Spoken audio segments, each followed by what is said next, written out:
വർഷങ്ങൾ നീണ്ട സംഘർഷത്തിനൊടുവിലാണ് ഗാസയിൽ വെടിനിർത്തലുണ്ടായത്. നിരവധി ജീവനുകൾ പൊലിഞ്ഞ രക്തരൂഷിതമായ യുദ്ധത്തിന് ശേഷമാണ് ഗാസയിൽ ആക്രമണം നിലച്ചത്. വെടിനിർത്തൽ കരാർ ഒപ്പിട്ടപ്പോൾ ലോകം മുഴുവൻ ആഹ്ലാദിച്ചു. എന്നാൽ ഗാസയിൽ ഇപ്പോഴും വെടിവെച്ച് നിലച്ചിട്ടില്ലെന്നാണ് മാധ്യമ റിപ്പോർട്ടുകൾ പറയുന്നത്. ഗാസ സിറ്റിയിൽ ഹമാസും പ്രാദേശിക സംഘങ്ങളുമായുള്ള ഏറ്റുമുട്ടലിൽ നിരവധി പേർ കൊല്ലപ്പെട്ടതായി റിപ്പോർട്ടുകൾ പറയുന്നു. ഹമാസും ദുവാമുഷ് വംശാംഗങ്ങളും തമ്മിലാണ് പോരാട്ടം. ദുവാമുഷ് വംശത്തിലെ അംഗങ്ങൾക്ക് നേരെ ഹമാസ് ആക്രമണം നടത്തുകയാണെന്നാണ് റിപ്പോർട്ടുകൾ. ഗാസയിലെ ശക്തരായ സായുധ ഗ്രൂപ്പുകളിലൊന്നാണ് ദുവാമുഷുകൾ. ദുവാമുഷുകളെ ഹമാസ് കൂട്ടക്കൊല ചെയ്യുന്നുവെന്നാണ് പുറത്തുവരുന്ന റിപ്പോർട്ടുകൾ. പാരമ്പര്യ വൈരികളാണ് ഹമാസും ദുവാമുഷുകളും. വെടിനിർത്തൽ നിലവിൽ വന്നതിന് പിന്നാലെയാണ് ആക്രമണം. ഗാസയിലെ തെരുവിൽ ഹമാസ് പരസ്യമായി വധശിക്ഷ നടപ്പിലാക്കിയെന്ന ആരോപണം ഉയരുന്നുണ്ട്. തെരുവിൽ ജനങ്ങൾക്ക് മുന്നിൽ വെച്ച് ഹമാസ് പ്രവർത്തകർ പരസ്യമായി വെടിവെച്ചു കൊന്നതായി റിപ്പോർട്ടുകൾ പറയുന്നു. അതിനിടെ മുന്നറിയിപ്പുമായി US പ്രസിഡന്റ് ട്രംപ് എത്തി. ഗാസയിൽ ആക്രമണം തുടർന്നാൽ ഹമാസ് ഗുരുതര പ്രത്യാഘാതം നേരിടേണ്ടി വരുമെന്നാണ് ട്രംപിൻ്റെ ഭീഷണി. ആഭ്യന്തര രക്തച്ചൊരിച്ചിൽ തുടർന്നാൽ ഹമാസ് അംഗങ്ങളെ കൊല്ലുകയല്ലാതെ മറ്റ് വഴിയില്ലെന്നും ട്രംപ് പറഞ്ഞു. ഹമാസ് ഗാസയിലെ ജനങ്ങളെ കൊല്ലുന്നത് തുടർന്നാൽ ഞങ്ങൾക്ക് അങ്ങോട്ട് കയറി കൊല്ലുകയല്ലാതെ വേറെ വഴികളില്ല.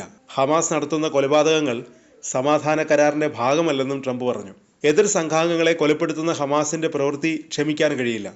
ഹമാസ് ആയുധം വെടിയണം, ഇല്ലെങ്കിൽ ഹമാസിനെ ഞങ്ങൾ നിരായുധീകരിക്കും, അത് ചിലപ്പോൾ രക്തരൂഷിതമായിരിക്കുമെന്നും ട്രംപ് ഭീഷണി മുഴക്കി. ഹമാസ് ഗാസയിൽ നടത്തുന്ന ആക്രമണങ്ങൾ തന്നെ ബാധിക്കുന്നതല്ലെന്നാണ് ട്രംപ് ചൊവ്വാഴ്ച പറഞ്ഞത്.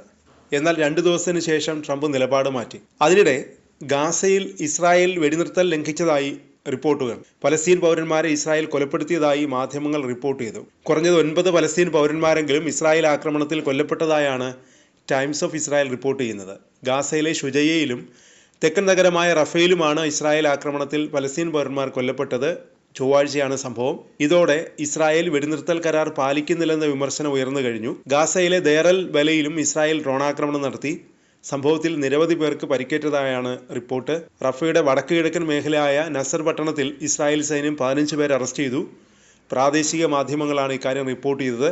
ഇസ്രായേലിൻ്റെ വെടിനിർത്തൽ കരാർ ലംഘനത്തിനെതിരെ ഹമാസ് വിമർശനവുമായി എത്തി. ഗാസ മുനമ്പിലുടനീളം സിവിലിയന്മാരെ കൊന്നൊടുക്കിക്കൊണ്ട് അധിനിവേശ ഭരണകൂടം ഗാസ വെടിനിർത്തൽ കരാർ പരസ്യമായി ലംഘിച്ചുവെന്ന് ഹമാസ് വക്താവ് ഹാസിം പറഞ്ഞു. ഹമാസ് സംബന്ധിച്ച വ്യവസ്ഥകൾ നടപ്പിലാക്കുന്നത് സൂക്ഷ്മമായി നിരീക്ഷിക്കുന്നുണ്ടെന്ന് ഹാസിം പറഞ്ഞു. തിങ്കളാഴ്ചയാണ് ഇസ്രായേൽ 3 ദിവസമായി പ്രാബല്യത്തിലുണ്ടായിരുന്ന വെടിനിർത്തൽ ലംഘിച്ചത്. അധിനിവേശ സൈന്യം ഗാസയിൽ ആക്രമണം പുനരാരംഭിച്ചുവെന്നും അത് 7 ഫലസ്തീനികളുടെ മരണത്തിനും നിരവധി പേർക്ക് പരിക്കേൽപ്പിക്കുന്നതിനും കാരണമായെന്നും ഹീബ്രു മാധ്യമങ്ങൾ റിപ്പോർട്ട് ചെയ്തു. ഒക്ടോബർ 10-നാണ് ഇസ്രായേൽ മന്ത്രിസഭ ഗാസ വെടിനിർത്തൽ കരാർ അംഗീകരിച്ചത്.